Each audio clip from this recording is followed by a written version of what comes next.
지금 5월 들어서 매일 예배 어떤 성경을 여러분 지금 묵상하고 계시죠? 하고 계시는 것처럼 골로새서입니다. 이제 이번 주 수요일에 보시게 될 본문인데요. 그 본문의 소 제목은 가정생활 지침이라는 제목을 가졌습니다. 그리고 그 중에 내용 4계절을 먼저 좀 읽어드리면, 아내된 여러분, 남편에게 순종하십시오. 이것이 주님 안에서 합당한 일입니다. 남편된 이 여러분, 아내를 사랑하십시오. 아내를 모질게 대하지 마십시오. 자녀된 이 여러분, 모든 일에 부모에게 순종하십시오. 자녀된 이 여러분, 모든 일에 부모에게 순종하십시오. 이것이 주님을 기쁘시게 해드리는 일입니다. 어버이 된 이 여러분, 여러분의 자녀들을 격분하게 하지 마십시오. 그들의 의기를 꺾지 않아야 합니다. 이 말씀들은요, 어떤 형식을 갖춥니까? 명령형. 하라, 순종하라, 사랑하라, 복종하라, 격분하게 하지 마라. 명령형의 말씀이죠. 그런데 하나님께서 주시는 이 명령형의 말씀을 우리는 어떻게 적용을 하냐면 조건절로 바꿔서 적용을 합니다. 아내가 내게 순종한다면 나는 아내를 사랑할 것이다. 남편이 나를 사랑한다면 나는 남편에게 순종할 것이다. 자녀가 내게 복종만 해줘 봐라. 나는 자녀를 격분시킬 일이 절대로 없을 것이다. 부모님이 나를 열받게만 하지 않아 봐라. 부모님이 무슨 말을 하든 나는 부모님께 순종할 것이다 라는 식으로 말입니다. 만약에 우리 가정이 지금 평안하지 않거나 행복하지 않다라면 아마도 하나님의 명령을 명령으로 받아 순수하고 또 깨끗하게 순종하지 아니하고, 지금 말씀드린 것처럼 내가 중심이 돼서 내 마음대로 조건절로 바꾸고 어떤 원인이 있어야만 내가 작용을 할 것이다, 이렇게 생각하고 살기 때문 아닐까라는 것이죠. 아마 그 진단이 거의 맞을 것입니다. 오늘 가정주의를 맞아서 이곳에 계신 우리 자녀된 분들이나 또 부모된 분들이나 아내된 분들이나 남편된 저나 우리 모두가 하나님의 명령에 대한 조건절 적용을 회개하고 나와 우리를 향한 하나님의 명령에 절대적 순종을 다시 한번 좀 다짐해보는, 또 그 다짐을 마음에 새겨보고 그런 삶을 살아낼 수 있는 능력을 우리 성령님께 구하여 받는 그런 은혜의 이 시간이 되었으면 좋겠다라는 것입니다. 여러분, 그리 되시기를 바라십니까? 꼭 그렇게 하나님께서 만들어 주실 줄로 믿습니다. 오늘 말씀을 통해서 오늘 주보의 설교 제목에도 되어 있지만, 평안하고 또 행복한 우리 가정, 또는 하나님 안에서 한 가족된 우리 교회 공동체가 더한 평안과 더한 행복을 누리기 위해서 해야 할 그 3가지 말에 대해서 좀 같이 좀 살펴보고요, 또 서로 한번 해보고 이 한 주간도 또 힘써 실천해 보았으면 합니다. 이제 첫 번째, 가정에서 해야 할 말인데요, 그 첫 번째 결론은 마지막에 말씀드리겠습니다. 요 한 가지의 마지막에, 오늘 말씀을 보셨죠? 이게 종이로 드릴 때는 오늘 말씀을 보셨죠 하면 종이를 다시 펴서 이렇게 다시 보실 수 있는데, 이게 화면을 보니까 그 맛이 없네요. 안 되겠네. 다음부터는 말씀을 종이로 드리도록 하겠습니다. 자, 한번 여러분 잘 아시는 말씀이니까 한번 떠올려 보세요. 오늘 예수님께서, 부활하신 예수님께서 제자들에게 다시 찾아오셨죠, 그죠? 그 장소에, 그러니까 디베랴 바다라고 되어 있지만 우리가 잘 알고 있는 갈릴리 호수, 여러 번 말씀드리지만 거대한 대양을 본 사람한테는 갈릴리 호수가 호수인 거예요, 그렇죠? 그러나 커다란 바다를 본 적이 없는 사람에게 갈릴리는 어마무시하게 넓고 깊은 바다와 같은 것입니다. 그래서 성경에는 호수라고도 불리고 바다라고도 불리고요. 또 아시지만 어디는 아산인가요? 아산만이라고 부르고, 저쪽에서는 또 다른 또 만이라고 부르기도 하고요. 또 대게 아시죠? 대게? 예. 대게는 어디가 유명해요? 그렇죠. 제가 너무 비싼 걸 물어봤나요? 영덕대게, 영덕이라는 동네에서 잡힌 건 아니고요. 저 바다 어디인지는 모르는데 잡은 하여튼 영덕으로 들어오면 영덕대게고요. 여러분 울진에 가면 뭐라 부르는지 아세요? 네, 그렇죠. 울진대게라고 부릅니다. 그런 거예요. 그러니까 마치 자기 사는 동네 지역을 중심으로 해서 이 갈릴리 호수라고도 부르고 디베라 호수 또는 바다라고도 부른다는 것이죠. 예, 그 장소 주로 예수님께서 30여 년 동안 사신 삶의 자리도 그곳이고 또 공생애 동안 자주 들으셨고 또 많은 역사를 이루셨던 곳도 그곳이니까 그 동네니까 우리로 말하면 여기 대학로 19번지 한국기독교회관 2층 예배실 정도 되겠습니다. 자, 거기에 나타나셨는데요. 그곳에 제자들이 몇 명이 있었을까요? 자, 한번 생각나는 베드로 1번을 얘기하네. 제자를 얘기해 보세요. 그래야 되는데. 자, 첫 번째 누가 나오죠? 베드로. 두 번째는요? 두 번째? 쌍둥이라는 별명을 가진. 예. 죄송합니다. 제가 썰렁한 또 개그 한번. 칼질 하려면 필요한 도마. 예, 잘 아시네요. 도마도 나오고 또 한 사람이 내가 너를 이미 나무 아래에서 보았다라고 했던 나다나엘도 나오고요. 그리고 이름이 안 나오는 네 사람이 또 나옵니다. 둘은 묶어서 세베대의 아들들이라고 하는데 이게 바로 여러분이 잘 알고 계시는 야고보와 요한이고요. 그리고 이제 도저히 그 이름을 우리가 밝혀낼 수 없는 또 다른 두 명의 제자. 그래서 총 몇 명입니까? 저는 굉장히 재밌네요. 이게 지금 앞에서 막 설명하느라고 사람 수는 안 세셨죠. 7명. 7명의 제자들이 바로 그곳에 있었고요. 그러니까 그곳에 있는 이 7명의 마음을 헤아린다는 것은 쉽게 헤아려질 수 없는 그런 마음일 것 같아요. 그죠?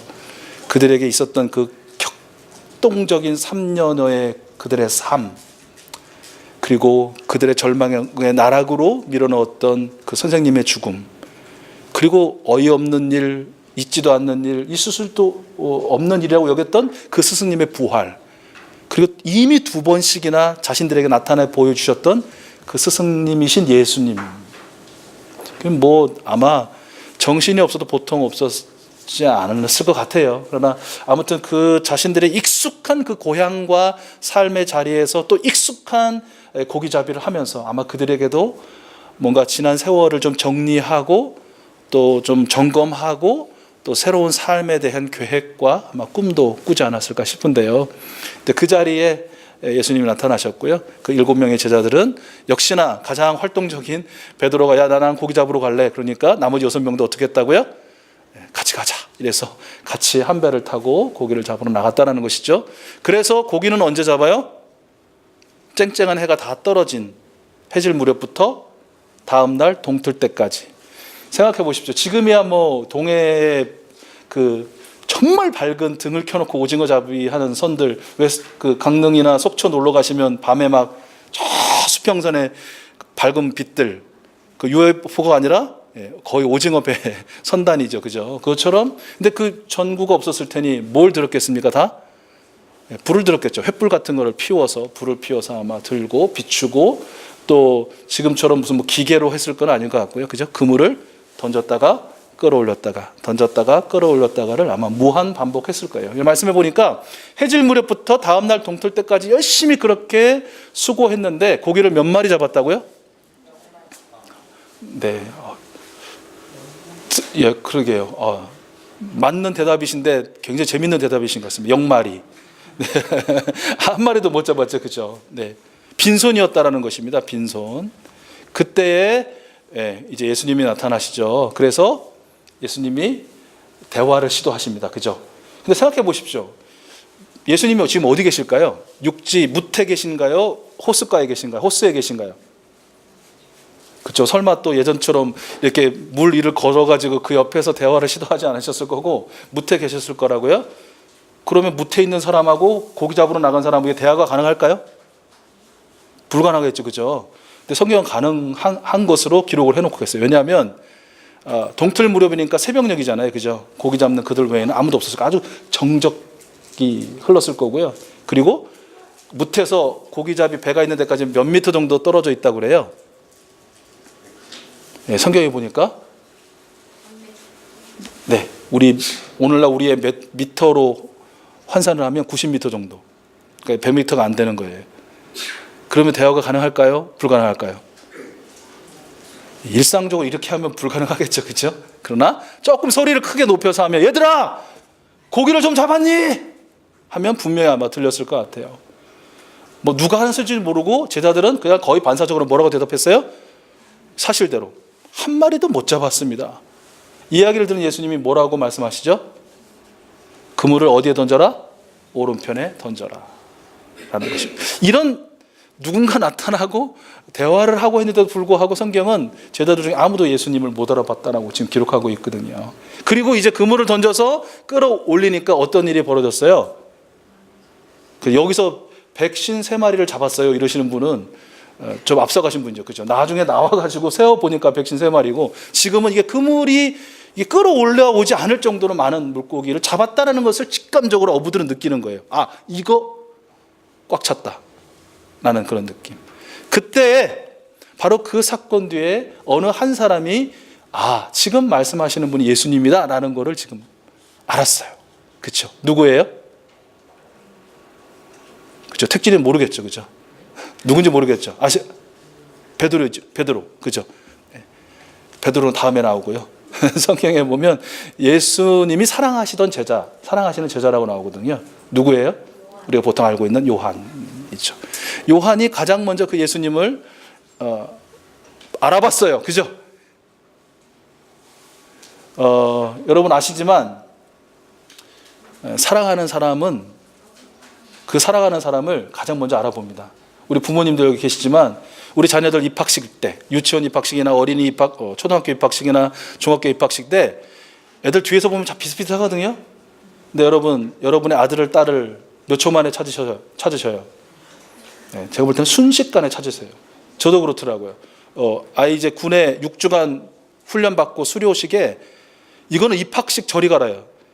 똑같은 색깔의 군복에 똑같은 색깔의 군모에 똑같은 몸매도 다 비슷비슷한 것 같아요. 키도 비슷비슷한 것 같고 요즘엔 또 안경도 많이 써가지고요. 다 또 검은색 뿔테 안경을 써가지고 한눈에 보면 누군지 몰라요. 그런데 아시죠? 한번 쭉 훑으면 아, 내 아들 저기 찾습니다. 찾더라고요. 왜요? 아들이거든요. 딸이거든요. 사랑하는 사람이거든요. 물론 못 찾을 수도 있습니다. 수많은 아리따운 여인들이 있는 데서 내 부인을 찾는다는 거 이렇게 여기 원빈 있고 막 이런 아주 휘황찬란한 배우들이 있는 데서 또 내 남편 찾는 거 또 쉬울 수도 있겠네요. 그거 쉬울 수도 있겠네요. 그거 제가 여러분 잘 들으세요. 그러니까 여러분의 아내가 굉장히 아름답다는 표현이고요. 우리 남편들 스스로 제가 죄송합니다만 같이 우리 그냥 폭파 당하자고요. 그냥 찾아낼 수 있는 사람. 사랑하는 사람은 사랑하는 일을 바로 알아봅니다.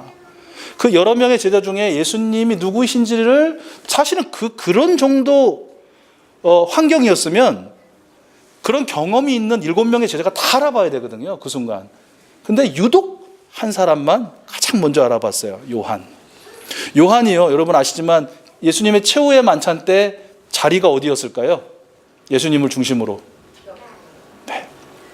왜 그 다빈치의 최후의 만찬 그림 보면 왜 이러고 있는 사람, 삐딱하게 있는 사람 있죠.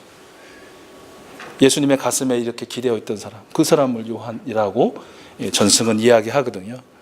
그때뿐이었을까요? 아마도 요한은 가장 예수님의 곁을 지키고 예수님의 말씀에 집중하고 예수님과 늘 그 걸음을 가장 가까이에서 가장 진실하고 진중하게 하고 싶었고 그 했던 사람인 것 같아요. 아무래도 예수님께 집중하고 예수님과 마음을 함께 했던 사람이 예수님을 사랑하게 되고 예수님을 가장 먼저 알아보게 되지 않을까라는 것이죠. 이게 마치 그 나사로 집에서 누구와 같은 겁니까? 마리아처럼 예수님 곁에 계속 머물고 그분의 말씀을 듣고 싶어 했던 그 사람 같았을 것이라는 것이죠. 자, 어쨌든 요한이 제일 먼저 알아봤는데요. 요한이 제일 먼저 알아보고 한 일은 뭡니까? 아까 택진이가 얘기한 대로 베드로가 얘기해 줬어요. 야, 저분이 예수님이시다. 이렇게. 자, 그러자 베드로는 어떻게 했다고 성경에 기록되어 있습니까? 네, 뛰어들었어. 발가벗고 있다가 선생님 앞에 가야 되니까 대충 겉옷을 두르고 그리고 그냥 바다로 뛰어내렸습니다. 어떻게 했을까요? 바다로 뛰어내린 다음에는 준모에 바다로 뛰어내린 다음에 어떻게 했을 것 같아요, 베드로가? 그렇죠. 헤엄쳤겠죠. 수영해가지고 예수님께 제일 먼저 도착한 사람이 누구예요? 베드로. 자, 그러면 여러분, 그 순간 예수님을 가장 먼저 알아보지 못했다고 해가지고 베드로가 예수님을 사랑하지 않은 사람일까요? 아니죠, 그죠? 3년 내내 그가 보여줬던 예수님을 향한 열정과 열심과 실천력, 행동력 이런 걸로 따지면 베드로보다 더 예수님을 사랑한 사람은 없어요. 베드로도 단지 금방 못 알아봤을 뿐이지 예수님을 사랑하는 사람이었다라는 것이죠. 이제 이 단락을 좀 정리하면서 드리고 싶은 말이 그거인 거예요. 여러분, 예수님이 정말 기뻐하시고 우리도 다 와 진짜 완전한 제자야라는 사람은 누구인가요? 없어요. 요한의 성향, 항상 예수님 곁에 머물고 그의 말씀에 귀 기울이고 그를 사랑하고 정말 어딜 가도 그분을 제일 먼저 알아볼 수 있는 그런 성향을 가진 요한과 또 뭐라고 말씀하시든 즉시로 그저 그냥 뭐 초막셋을 짓든지 그냥 죽으러 가든지 그냥 헤엄쳐서 달려가든지 실천력을 보이는 그 베드로의 성향이 합쳐진 사람이 누군가가 있다면 그 사람은 아마 완전한 제자라고, 완벽한 제자라고 우리가 부를 수 있어요. 근데 없어요, 그런 사람이. 12명이 다 제각각이에요. 다 다른 성향이에요. 그래서 12명이에요. 그래서 서로가 서로에게 필요한 존재들이, 부족하지만 각자 최선을 다하고 다 함께 힘을 모아 하나님이 기뻐하시는 그 선한 역사를 이루는 것이 바로 제자들이라는 것이죠. 우리는 이 깨달음에서 우리 가정도 마찬가지다라는 그런 깨달음을 가져요. 여러분, 우리 가정에요, 누가 제일 필요해요? 여러분 가족 중에 누가 제일 필요하세요? 누가 제일 필요하세요? 나지 뭐. 내가 없어봐. 뭐 이렇게 말씀 많이 하시고, 뭐 그런 말씀 많이 하실걸요. 아버지들, 야, 나 없어봐. 니네 다 굶어 죽어. 뭐 이런, 예전에 한참 뭐 그럴 때도 있고요. 엄마들, 야, 나 없어봐. 니네 다 빨가벗고 다녀. 뭐 이런 말을 예전 애들 많이 하셨던 것 같아요. 다 필요하죠, 그죠? 그러나 한 가지 분명한 건 완벽한 사람은 없어요. 제가 언제 한번 우리 권사님들하고 성경 공부 시간 함께 나눴는데요, 우리 가정은요, 우리 하나님께서 그리신 큰 그림이다. 완성된 퍼즐이다. 우리 가정의 구성원들 한 사람 한 사람은 그 그림의 그 퍼즐의 각각의 퍼즐 조각에 불과하다라는 것이, 어느 한 사람이 90%의 크기를 가지고 그 퍼즐 조각이 되는 게 아니에요. 다 누구든 균등하게 같은 크기로 그 그림을 꽉 채울, 완성할 그런 퍼즐들이라는 거예요. 문제는 그 퍼즐의 모양이 달라요. 다 달라요. 그렇죠? 어디 밑에 이렇게 튀어나오기도 하고, 누구는 이렇게 안으로 쏙 들어가기도 하고, 모양이 다 달라요. 여러분, 모양이 달라서 그 퍼즐 조각이 필요 없다고 해버리면 그럼 그 퍼즐이 완성될 리가 있나요? 그 그림, 완성된 그림을 볼 수가 있나요? 하나님께서 우리 가정에 기대하시고 이루시고 역사하시길 원하셨던 그 영광의 모습을 누가 볼 수 있다는 말입니까? 못 보죠, 절대. 달라서 필요 없는 것이 아니라 다르기 때문에 필요한 것입니다. 누가요? 우리 가정의 구성원들 한 사람 한 사람이. 어떤 사람은 요한의 성향처럼 내성적일 수도 있어요. 그 안으로만 좀 이렇게 들어가신 분이 계시고요. 어떤 분들은 감당 못하게 막 외향적인 분이 있어요. 활달하고 막 이런 성향. 그래서 달라서 필요한 것이에요. 그래야 하나님께서 이루실 그 완성을, 그 평안을, 그 행복을 우리 가정이 누릴 수 있는 것이죠. 우리 교회 공동체도 마찬가지죠. 하나님 나라의 가족인 우리도 말입니다. 생각이 달라요. 그렇죠? 사상도 다르고 또 성격도 다르고 여러 가지 가정 환경이나 뭐 살아온 삶의 환경도 달라요. 그죠? 어떤 분은 건강해요. 어떤 분은 병들었어요. 어떤 분은 그래도 좀 먹고 살만해요. 어떤 분은 한 끼 먹는 게 힘들 수도 있어요. 어떤 분은 자녀들을 잘 두실 수도 있고요. 어떤 분은 자녀가 없는 분도 계실 수도 있어요. 어떤 분은 문제가 없다고 하는 분도 계시지만 어떤 분은 문제가 많다고 하시는 분도 계실 수 있어요. 그러나 가족은 가족이에요. 하나님께서 우리 익수스 교회 가족들에게 이루시고자 하는 그 놀라운 역사를 이루어낼 그런 가족들, 바로 우리들이라는 것이 다르지만, 그리고 그 다름이 우리에게 깨달음을 주는 것은 그래서 필요하다라는 것이에요. 자, 길게 설명드렸는데요. 우리 가정에서, 우리 교회 공동체 가정에서 해야 할 첫 번째 말, 여러분 한번 따라서 해보시죠. 당신이 필요해요. 당신이 필요해요. 아빠, 엄마, 난 아빠, 엄마가 필요해요 라고 말하는 것입니다. 아들아, 딸아, 나는 네가 필요해 라고 말하는 것입니다. 여보, 나는 당신이 필요해요 라고 말하는 것입니다. 교회 공동체에서 살아가는 장로님, 권사님, 우린 장로님이 필요해요. 우린 권사님이 필요해요. 사랑하는 젊은 청년 누구? 나는 그대가 필요해. 사랑하는 택진아, 준모야, 우리 카이야, 우리에겐 네가 필요해 라고 말하라는 것입니다. 여러분, 그런 끔찍한 상상 해보시지 않으세요? 세상이 다 나갔다면. 지옥입니다. 그것도 불지옥입니다. 불지옥. 세상이 다 나갔다면. 나와 달라서 이 세상이 천국이고요, 천국을 만들어 갈 수 있어요. 기억하십시오. 여러분, 그리고 저에게도 하는 말인데, 아내와 남편, 그리고 자녀들, 우리 사랑하는 교우들에게, 또 사랑하는 사람에게 말해 주십시오. 내겐 당신이 필요해요. 우리 한번 해볼까요? 곁에 계신 분을 한번 바라보시면서 내겐 당신이 필요해요 라고 한번 말씀해 주시겠어요?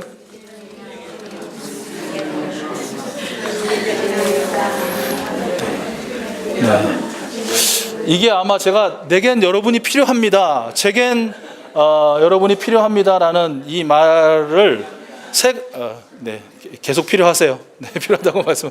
이 세 가지 말 중에 가장 좀 이게 마음이 많이 다가왔나 봐요. 그래서 제가 좀 긴 시간 동안 설명을 했고요. 두 번째 해야 할 말은 우리가 15절에서 19절 말씀을 보면 여러분 너무 잘 아시는 말씀. 예수님이 베드로를 향해서 네가 나를 사랑하느냐 3번 물으시는 거 아시죠? 그죠? 예수님이 왜 3번 이렇게 물으셨을까요? 우리가 그냥 잘 알고 계시듯이 불과 얼마 전에 베드로는 3번 예수님을 저주하며 모른다고 부인했거든요.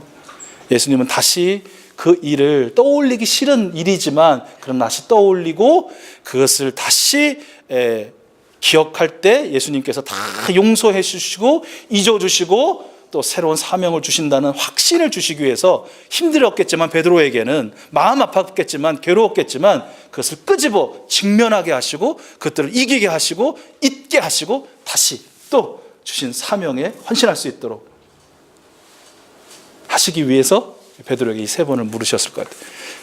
이 예수님의 장면은 베드로에게도 그렇고 우리에게도 이렇게 말씀하시는 것 같아요. 이게 두 번째 우리가 가정에서 교회에서 해야 할 말인데요. 우리 한번 같이 해보실래요?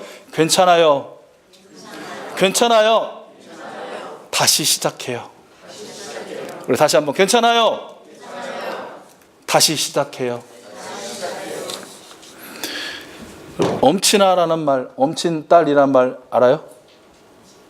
준모야, 택진아, 이것도 오래된 말인가? 몰라요? 알아요. 네, 뜻이 무슨 줄임말이에요? 그렇죠, 엄마 친구 아들이죠, 그죠? 엄마 친구 아들은 누군지 모르겠는데 하여튼 공부도 잘해, 착해, 항상 부모에게 순종적이야, 또 외모도 좋아, 이상해, 그죠? 딸도 마찬가지고. 그럼 이제 그런 마음이 들죠. 그럼 뭐하러 내 엄마 아빠에 걔 엄마 아빠 하지 하고 우리 자녀들은 마음을 갖게 돼. 좀 줄여가지고 아친남이라고 해야 되나? 아내의 친구 남편. 그 남편은 뭐가 그렇게 또 잘났는지 돈도 많이 벌고 능력도 좋고 외모도 뛰어나고 그리고 또 얼마나 또 지 부인한테 그렇게 잘하는지. 그러면 또 남편들은 생각하죠. 그럼 걔 가서 그냥 걔하고 살아. 이런 마음이 또 들기도 해요. 이거 안 돼요. 그죠? 특별히 좀 뭔가 실수하고 실패하고 낙담하고 낙심하고 또 특별히 내 마음에 안 들 때, 부모로서 마음에 안 들고 남편으로서 마음에 안 들고 아내로서 마음에 안 들고 또 자녀로서 마음에 안 들 때, 그런 일이 있을 때 엄친아 찾지 말고 아친남 찾지 마시고 예수님의 음성을 대신 들려주세요. 괜찮아요. 다시 시작해요. 예수님은 베드로에게 이번 한 번만 그런 거 아닌 거 아시죠? 제자들에게 이번 한 번만 아닌 거 아시죠? 같이 그들을 불러서 마지막 부활의 이 순간까지 수도 없이 실수하고 넘어지고 실패하고 엉망진창인 그 제자들을 향해서 예수님은 항상 그 끝에는 괜찮아. 다시 시작하자. 내가 너를 돕고 내가 너와 함께 할게. 우리에게도 마찬가지죠. 저와 여러분도 지난 한 주간만 돌아보다 얼마나 많은 실수를 저지르고 또 말씀의 실패를 경험하고 하나님 앞에 부끄러운 그런 사람입니까? 그러나 오늘 예수님은 우리를 다시 불러 또 말씀하시는 것입니다. 괜찮아, 사랑하는 아들아, 사랑하는 딸아, 우리 다시 시작하자. 내가 너와 함께 할게. 항상 예수님에게 우리는 격려와 지지와 용서와 축복과 사랑의 대상일 뿐이라는 것이죠. 그러므로 우리 가정에서, 우리 가족 공동체를 향해서, 우리 교회 공동체에서, 우리 교회 공동체 사랑하는 형제 자매들 향해서 늘 말씀해 주십시오. 괜찮아요? 또는 괜찮아? 다시 시작해요. 자, 우리 곁에 계신 분들에게 한번 들려주십시오. 괜찮아요? 우리 다시 시작해요 라고 말씀 한번 들려주시기 바랍니다.